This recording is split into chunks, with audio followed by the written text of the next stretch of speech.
Okay, so a very big topic for debate in sports the past few years has been whether college athletes should be paid in addition to the scholarships they are receiving. People think this because they generate a lot of money for their colleges, so they think they should be compensated. But I disagree. I think that, I propose that paying these college athletes will negatively affect all the students in college. I'm going to prove this to you with three main claims.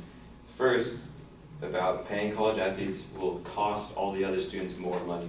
Second, about it'll diminish the value and academic benefit of scholarships.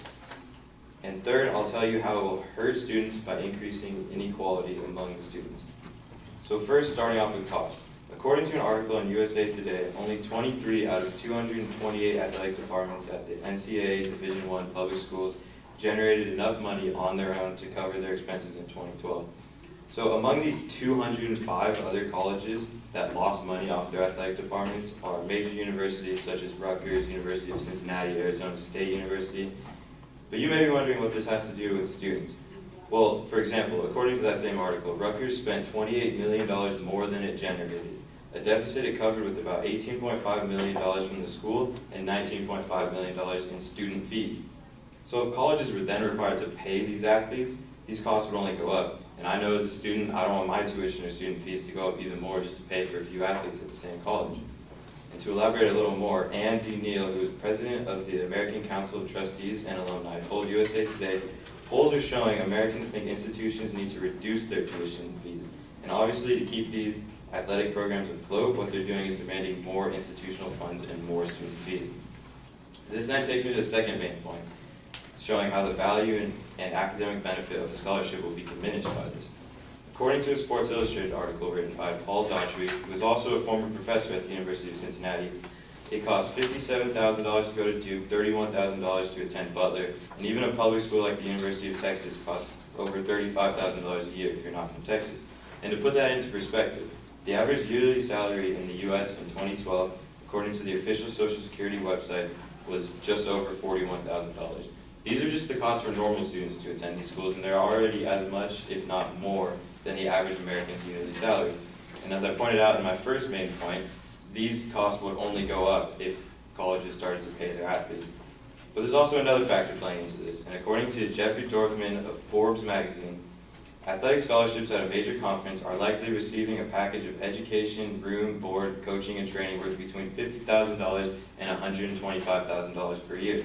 This shows how schools will already pay more for athletes than they will for other students to attend their universities. And imagine if they then needed to pay a salary on top of what they're already paying these athletes.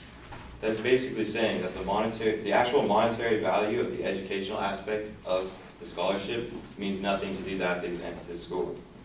Paul Daughtry of Sports Illustrated also stated that Bob Knight, who is widely considered one of the greatest college basketball coaches of all time, once said that the best argument against paying players is that it diminishes the value of an education. He also went on to say that's as true now as it has ever been. For every athlete demanding a paycheck, there are 10 deserving non-athletes who can't afford to walk in the door, to whom a college degree would mean more than a direct deposit every few weeks. If college athletes then got paid, this number would only go up. And this shows that colleges perceive athletes as more important to their school than they do normal students there for academics.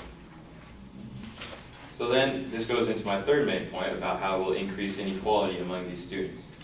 College is supposed to be an equal opportunity for everybody, but that's not always the case because some people can't afford it. Colleges usually try to combat this by offering financial aid, scholarships, but if they're then required to pay their athletes more money, they won't be able to afford to pay these scholarships, these financial aid. So it's really hurting the people who don't want to go to college to receive an education instead of to play sports. And even the NCAA president, Mark Emmert, agrees with this and said in an ESPN article written by the Associated Press that there's very few members and virtually no university president that thinks it's a good idea to convert student athletes into paid employees, literally into professionals. This would put regular students at a huge disadvantage when compared to athletes. He went on to say that one of the guiding principles of the NCAA has been that it is about students who play sports. He feels that everyone who goes to college is a student first, and if athletes then got paid, they would not be equal to all the other students. This would effectively hurt the value of the regular students attending college. And while that shows the inequality issues between students and athletes, there's also inequality issues between the individual athletes. And according to Jeffrey Dorfman of Forbes magazine, only 2 or 3 sports typically make money: football, men's basketball, and sometimes women's basketball.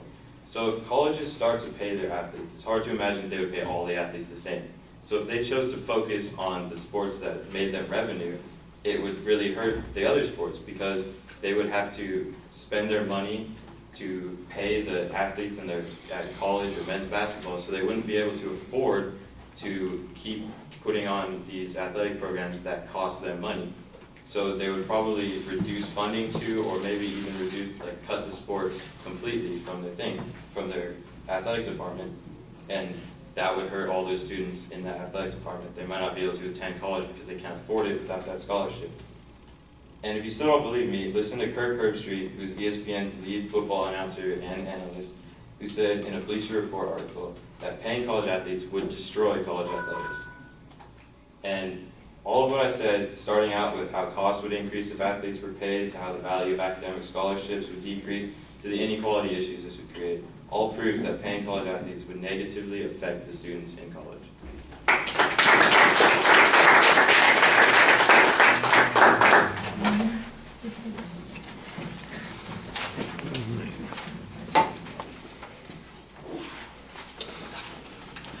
All right, Scott, kicking butt and taking names, did a good job here. Your proposition is very clearly identified. I like the lead-in that you have.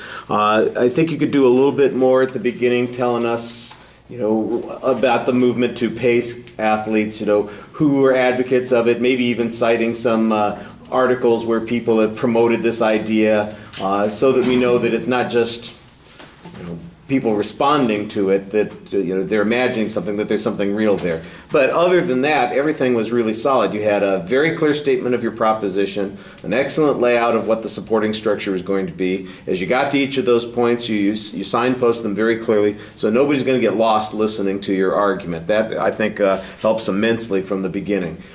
You were really good about citing evidence from the very beginning of the presentation. On the first point that you're making, you're already on top of quoting the experts and the authorities, citing some statistical information. The only place where I thought there was anything that was maybe even slightly weak on the citation of the evidence is that you didn't have any particular examples except the hypothetical examples that you come up with in the presentation. But the quotes, statistics are all really solid, and the source citations are spot on. That's exactly the kind of thing that we want to do in the speech, because it gives you all kinds of credibility as you're going through the presentation. Speaking to the audience, for the most part, you're not overly dependent on the script. You're looking down at your notes mostly just to get the piece of data or make sure you've got the quote exact when you're presenting it. But usually you're talking to the audience when you're speaking, and that also enhances your ethos immensely. So I think you have a very effective argument as a result of all the good things that you did there. All right, thank you.